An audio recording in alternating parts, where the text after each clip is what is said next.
Bom dia! Bom dia! Bom dia, família Metodista Livre. Hoje, 22 de março de 2020, estamos em nossas casas. Por que não estamos cultuando a Deus no tempo desta manhã? A pandemia do coronavírus atingiu primeiro a China, se espalhou pelo mundo, agora chegou ao Brasil e chegou na cidade de Marília. Isto obrigou a tomar uma atitude emergencial. Optamos pelo confinamento, pelo isolamento social, e estamos protegidos em nossas casas, cuidando de nossas famílias, mas não podemos nos esquecer de cultuar a Deus. Então, todos os domingos, amanhã, a igreja vai disponibilizar um vídeo, um devocional,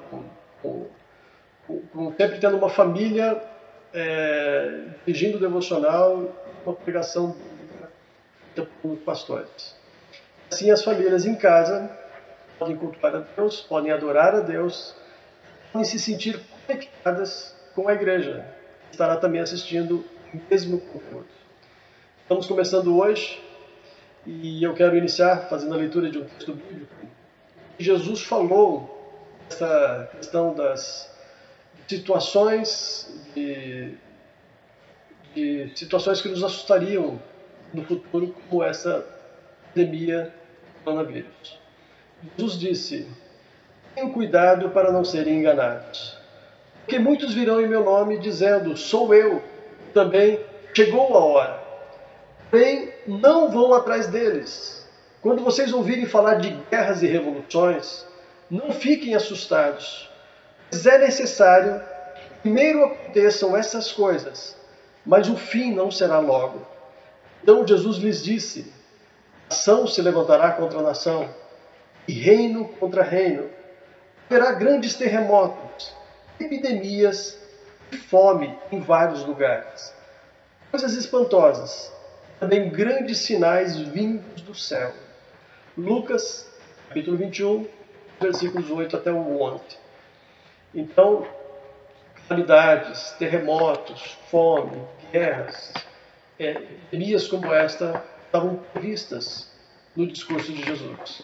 Jesus aplicou esses fatores, os sinais da sua segunda vinda. Vamos adorar a Deus nessa manhã, buscando em espírito e verdade. Nós estamos no templo, mas a igreja verdadeira somos nós. E nós temos fôlego, temos ânimo para adorar a Deus em espírito e verdade. Vou pedir ao Felipe que nos faça a leitura de um texto bíblico. Eu lhes disse essas coisas para que em mim vocês tenham paz. Neste mundo vocês terão aflições. Tudo tenham ânimo. Eu venci o mundo. João 16:33. Muito bom, Felipe. Amém. E agora eu vou pedir para a Alessandra, usando a voz maravilhosa que Deus deu a ela, que nos leve a Deus em adoração através da música. Eu preferi cantar sozinha uma música porque eu pensei que isso mostraria para as pessoas que elas não precisam de nada especial para estar louvando a Deus, para estar buscando a Deus. Se você está sozinho, se você conhece um louvor de cor, ou tem a letra de um louvor, ou se você tem um CD com louvor, não tem desculpa para nós não louvarmos a Deus. De alguma forma nós podemos louvar a Deus. E eu escolhi a música Senhor Te Quero, que eu achei que era bem oportuno para esse momento nós declararmos o quanto nós queremos a Deus, o quanto nós desejamos encontrá-lo, porque a música diz que está no silêncio e nós sabemos que muitas vezes nós buscamos a Deus no barulho, no conjunto, quando tem muita gente, com um grupo de louvor, com muitos instrumentos. Só que Deus está no silêncio também, está na brisa suave e nos pequenos detalhes. E nesse tempo que nós vamos ficar um bom período isolados e sozinhos, nós vamos ter que ficar muito atentos à voz de Deus nos pequenos detalhes e as pequenas grandes lições que Ele vai nos trazer. Então eu gostaria de cantar junto com vocês, com minha família também, a música Senhor Te Quero. Eu te busco, te procuro, ó Deus, no silêncio tu estás. Eu te busco, toda hora espero em ti, revela-te a mim.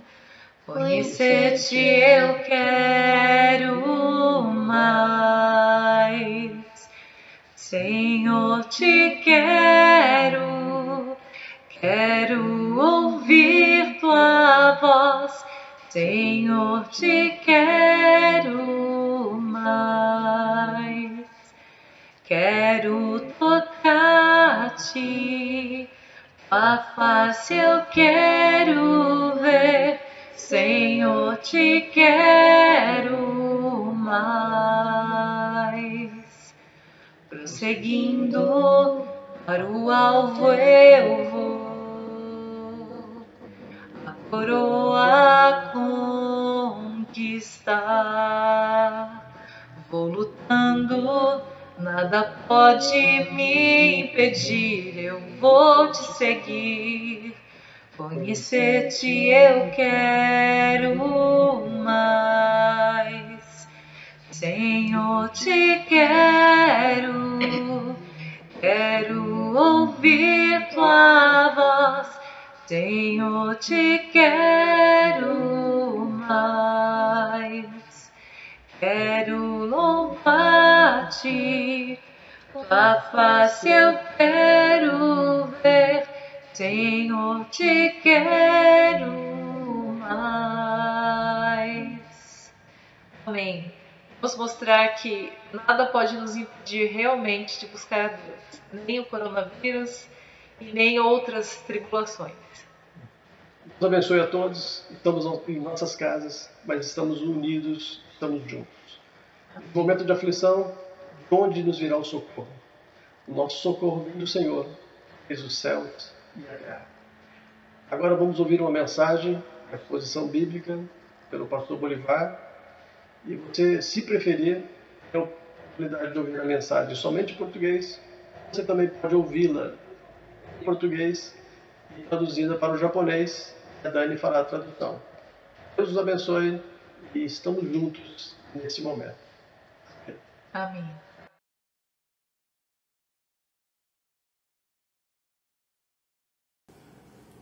Bom dia a todos. Eu quero desejar para você que a graça do Senhor Jesus esteja no teu coração e que toda confusão, toda dificuldade, todo problema que você estiver vivendo agora possa ser dissipado pela paz de Deus que excede todo entendimento. Nós estamos fazendo a nossa primeira transmissão de mensagem online. É um momento que nós vivemos uma preocupação muito grande quando nós olhamos para os países da Europa e outros países que têm enfrentado esse problema do coronavírus. Realmente o nosso coração fica bastante ansioso, mas nós temos feito o exercício de levar as nossas ansiedades diante de Deus, que é quem pode fazer alguma coisa nesse momento por nós. E nessa manhã nós vamos dar continuidade aos nossos estudos e reflexões. Nós acompanhamos a Escola Bíblica Dominical e o tema de hoje é Torre de Babel. Nós temos muito para falar sobre esse momento de crise, mas ao mesmo tempo nós não queremos perder o foco daquilo que nós temos estudado. Nós queremos que o estudo sistemático da Bíblia, um estudo programado como nós temos feito, é uma maneira de Deus falar com a gente através de assuntos que normalmente nós não abordaríamos. Raramente você vai ouvir em um culto alguém abordando sobre a Torre de Babel, mas felizmente, como nós temos estudado na sequência os assuntos bíblicos, nós chegamos no capítulo 11 de Gênesis, do verso 1 ao 9. Eu gostaria que você tivesse a oportunidade de abrir a sua Bíblia e nós vamos fazer uma reflexão sobre esse tema importante das Escrituras. Eu vou ler junto com você. Se você não puder abrir a sua Bíblia e quiser nesse momento apenas escutar, sinta-se à vontade também. E nós vamos ler esses 9 versículos, tá bom? Diz assim o versículo 1 de Gênesis, capítulo 11. Em todo o mundo as pessoas se serviam de uma mesma língua, de uma única maneira de falar.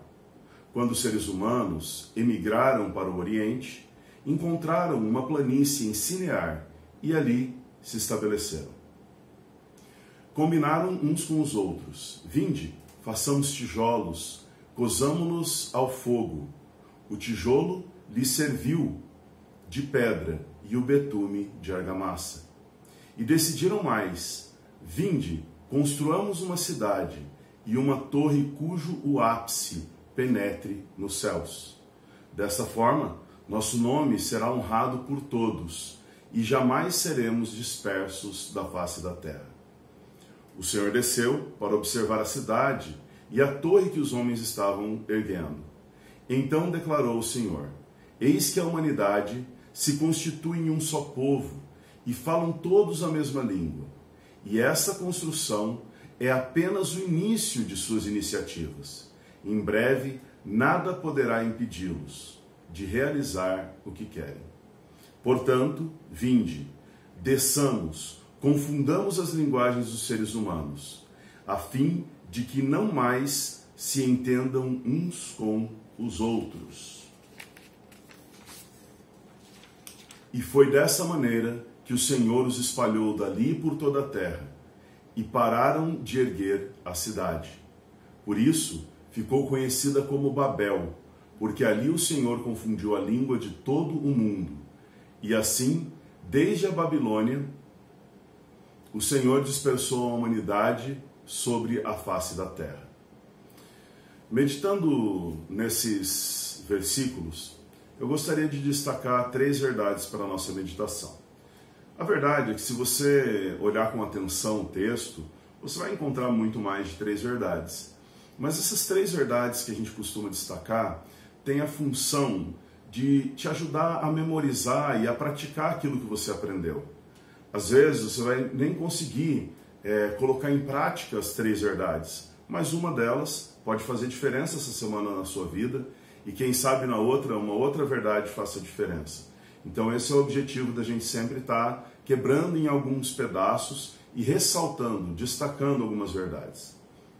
A primeira verdade é uma verdade bíblica muito conhecida, que a soberba precede a ruína. O conhecimento, ele é um dos caminhos mais largos para que o ser humano se torne soberbo. Quando o ser humano estuda, quando ele faz uma faculdade, quando ele adquire informações que os outros não têm, é muito comum que o coração se encha, que ele se coloque acima das outras pessoas, que ele acredite que de alguma maneira ele é melhor que os outros.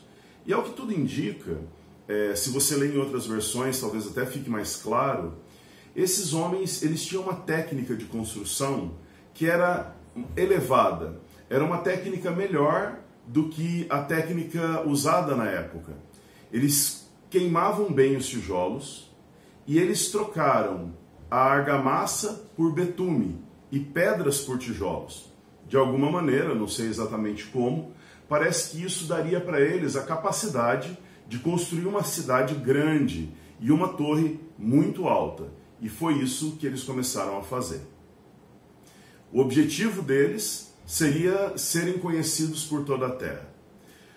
Na região da Mesopotâmia, haviam construções chamadas zigurates. Essas construções podem ser encontradas até o dia de hoje. E o objetivo dessas construções é que elas fossem tão altas que elas conseguissem incomodar os deuses, a ponto dos deuses descerem para ver o que tinha sido construído e abençoar o povo. Uma das construções mais conhecidas é o zigurate de Marduk, que era um deus assírio, babilônico, e ele tinha 91 metros de altura. Pensa bem, a gente está falando de 91 metros de altura sem concreto armado. A gente está falando de 91 metros de altura com tijolos, pedras, betume, argamassa. Não era uma coisa tão fácil de fazer. E geralmente, embaixo dessas construções, tinha ali o nome do Deus que era para ser adorado. O objetivo dos homens da Torre de Babel era exatamente esse. Eles queriam alcançar os céus. Eles queriam uma torre que chamasse a atenção de Deus, que incomodasse Deus a ponto de que ele descesse e viesse ver o que estava acontecendo. Eles queriam atrair a Deus para se tornarem conhecidos, famosos, ganhando status em toda a terra. Eles queriam ser conhecidos como os homens que atraíram a Deus pela grande e suntuosa construção que eles haviam feito. Veja bem, querido, construir uma cidade de tijolos bem queimados, com argamassa, com betume no lugar da argamassa e tijolos no lugar de pedra, não é pecado nenhum. Não tem problema fazer isso. Levantar uma torre muito alta com o objetivo de exaltar e adorar a Deus, também não é problema nenhum. Desejar juntar o povo no mesmo lugar, para que eles não se dispersassem sobre a terra e que eles pudessem manter unidos os clãs e as famílias, não era problema nenhum. Mas no coração daqueles homens havia o desejo de reconhecimento, havia o desejo de uma adoração pessoal, havia o desejo de roubar a glória de Deus e usar a descida de Deus ou a presença de Deus por conta daquele templo construído para uma exaltação pessoal. E tudo isso era motivado por uma soberba muito grande. Aqueles homens sabiam que seriam exaltados se eles conseguissem um feito dessa grandiosidade. E o resultado foi péssimo. Ao invés deles aglomerarem as pessoas, eles geraram uma grande confusão e acabaram afastando todo mundo. Famílias se dividiram, grupos se dividiram e ninguém mais falava a língua de ninguém. A soberba vem antes da ruína.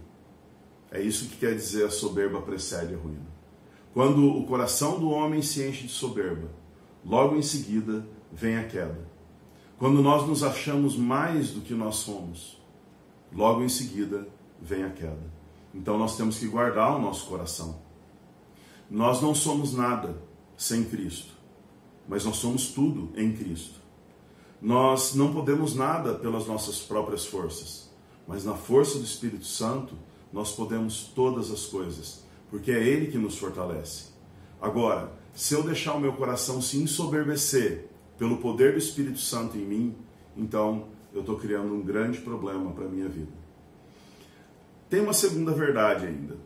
Essa segunda verdade é que Deus não abandona os homens em sua ignorância. Aqueles homens, eles estavam tão entretidos com a construção que eles iam fazer, eles estavam tão voltados para eles mesmos, que eles não perceberam que Deus era onisciente, onipotente e onipresente. Ou seja, Deus está em todos os lugares, Ele sabe todas as coisas e Ele pode todas as coisas. Eles só perceberam que Deus estava presente quando Deus se manifesta. Então eles falam, Deus desceu até os homens. Mas na verdade, Deus não desceu até os homens, propriamente dito, porque Deus já está em todos os lugares. Só que quando a gente fica com a atenção da gente voltada demais para um problema, voltada demais para uma coisa que a gente quer, às vezes a gente não percebe a ação de Deus, a gente não percebe que Deus está presente na vida da gente.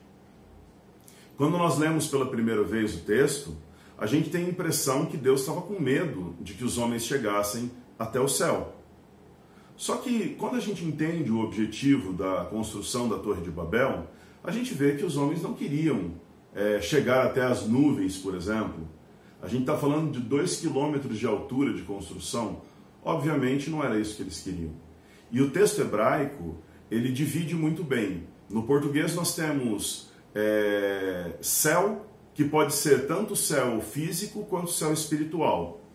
No hebraico as palavras são diferentes. Uma é para céu físico e outra é para céu espiritual. Igual no inglês nós temos sky e heaven, né? Um abordando o céu onde os aviões voam e o outro abordando a morada de Deus. Então esses homens, eles queriam chegar assim até o céu, mas eles não queriam chegar na estratosfera, eles queriam tocar o paraíso, eles queriam incomodar a Deus. O objetivo não era chegar lá em carne e osso. E é interessante que muitas vezes nós vemos as representações da Torre de Babel e em volta daquela torre enorme tem nuvenzinhas, né? Então a torre está lá, 3 km de altura, 2 km de altura, e não existiria material que pudesse suportar isso. Mas quando a gente lê o texto com calma e entende qual era o objetivo daqueles homens, logo nós notamos que não era chegar no céu propriamente dito, né? No céu espiritual, perdão, no céu físico, mas chegar no céu espiritual. E sabendo disso, nós percebemos o seguinte, que Deus queria impedir que aqueles homens fossem conhecidos como divindades. Deus queria impedir que aqueles homens fossem exaltados e roubassem a glória dele. Deus queria impedir que a fama daqueles homens, de milagreiros, de intercessores, ou seja o que for, impedisse o povo de ter um relacionamento com Deus. Veja, Deus não abandona o povo, nem na sua ignorância. Essa suposta descida de Deus, como eu disse, Deus já estava lá, mas esse esse agir de Deus era um ato de amor, de não permitir que o povo se perdesse completamente. E mais uma vez, aqueles homens não estavam fazendo nada errado visivelmente, mas a intenção do coração era má. Isso é uma coisa para ser aprendida na vida cristã. O que nós fazemos, às vezes, não é tão importante quanto a nossa intenção. Às vezes uma oferta é muito linda esteticamente, mas dentro do coração existe maldade. Nós vemos, por exemplo, no Novo Testamento, logo no começo do livro de Atos, o caso de Ananias e Safira. Ananias e Safira fizeram uma oferta bonita. Quem via aquela doação falava, poxa, doaram um terreno inteiro para o grupo dos apóstolos, para os cristãos. Só que, na verdade, eles tinham doado metade e o objetivo deles era aparecer diante das pessoas. Senão eles teriam dito que era só metade mesmo. Ninguém obrigou eles a doar mais que isso, né? E como aquelas pessoas da Torre de Babel, algumas vezes nós ficamos cegos para os nossos planos. Nós sabemos que não é a vontade de Deus. Nós sabemos que é errado o que nós estamos fazendo. Nós sabemos que a nossa intenção não é boa, mas nós ficamos obstinados e nós queremos executar os nossos planos a todo custo. Deus poderia ter deixado acontecer. Poderia ter ignorado a raça humana, falado, bom, vocês querem fazer isso? Façam. Ajam da maneira como vocês entendem que é melhor. Mas, porque Ele ama a raça humana, Ele interviu. Essa intervenção gerou uma grande discórdia, uma grande confusão. Mas Deus, nos seus planos eternos, sabia o que estava fazendo. Às vezes eu me perguntei, será que não podia ter sido de outra forma? A gente poder viajar para o Paraguai, por exemplo, né? E falar fluentemente a mesma língua. Receber um missionário da Espanha, da Alemanha, da Inglaterra, e essa pessoa poder falar na mesma língua que a gente. No momento agora, ninguém quer receber gente de lugar nenhum do mundo, né? Todo mundo quer ficar quietinho em casa.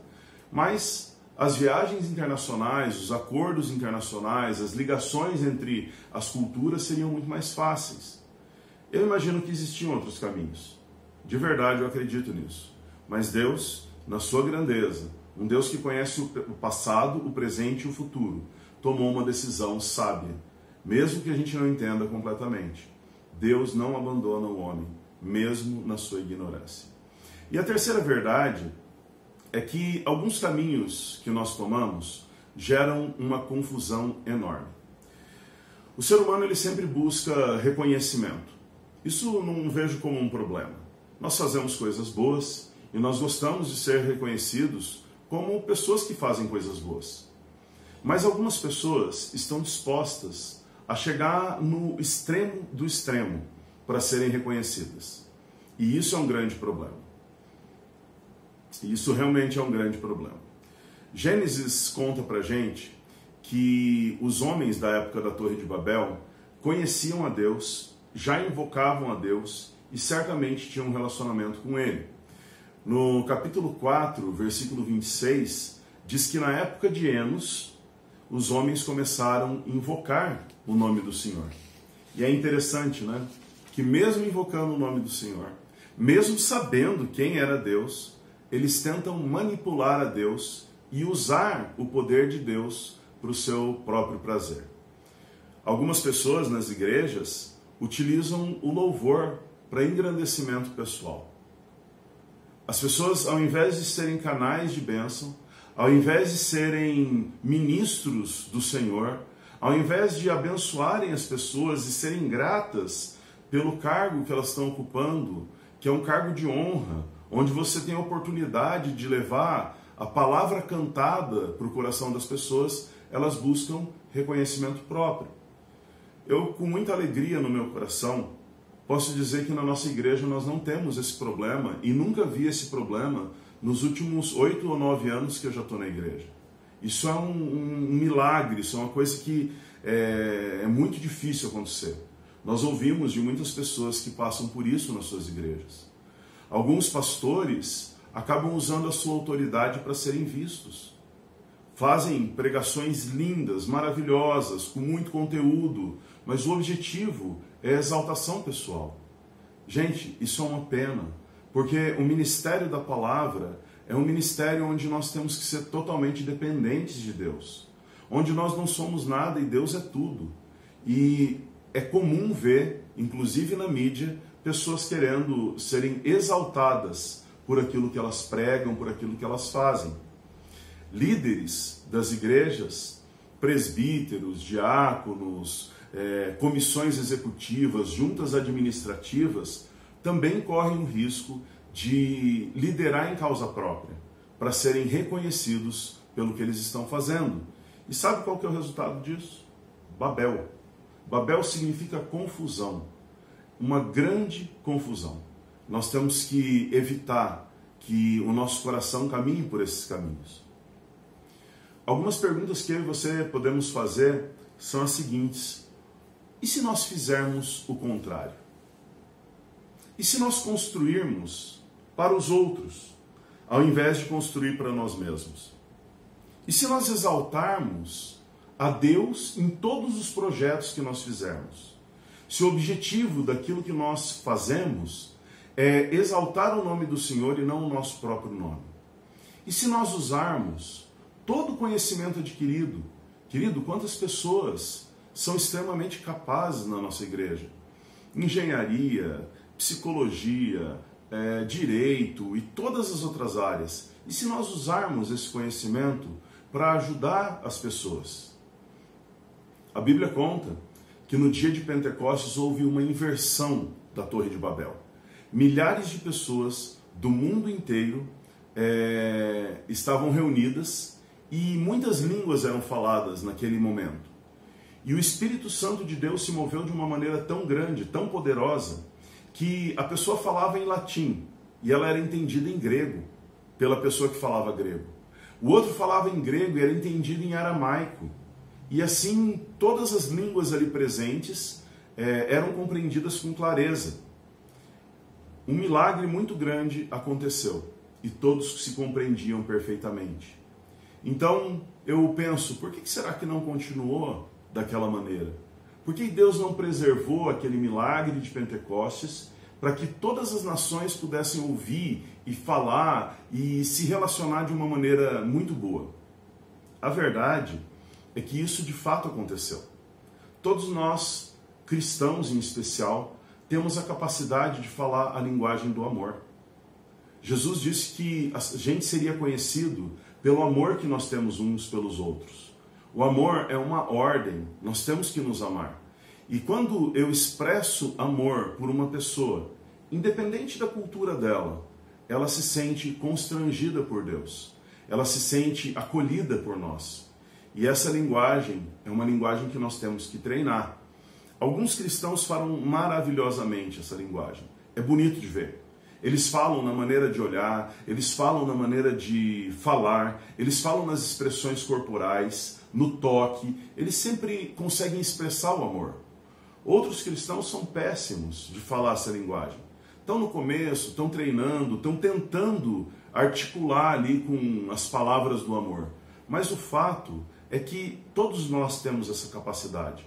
Todos nós, se praticarmos, vamos ser excelentes comunicadores na linguagem do amor. Você que está assistindo esse momento de vídeo, essa pregação agora, certamente tem muitos pensamentos diferentes do meu. Você foi criado em família diferente da minha, com uma cultura diferente da minha, você tem um trabalho diferente do meu, tem sonhos diferentes do meu. Mas eu tenho certeza absoluta que se nós nos tratarmos com amor, se nós nos tratarmos com respeito, que na minha opinião é algo indispensável para que haja amor, nós vamos conseguir nos comunicar de uma maneira muito boa. Nós podemos nos comunicar entre as faixas etárias.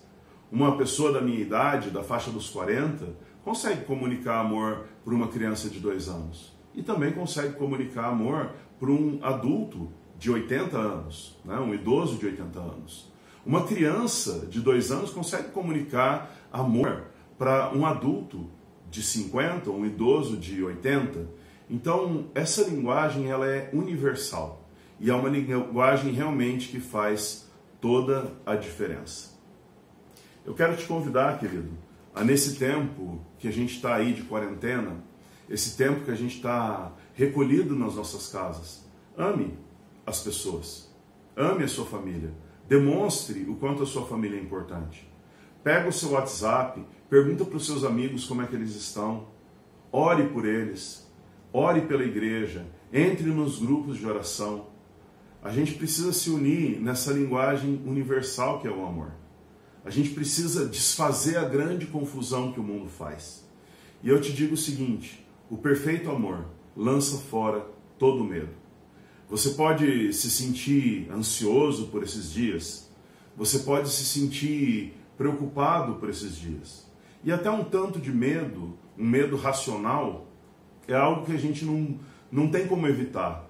Mas o pavor, a angústia excessiva, isso são coisas que o verdadeiro amor pode lançar fora. E às vezes é a sua maneira de conversar com o seu irmão da igreja, o seu carinho, que vai fazer a diferença. Eu desejo para você tudo de bom essa semana.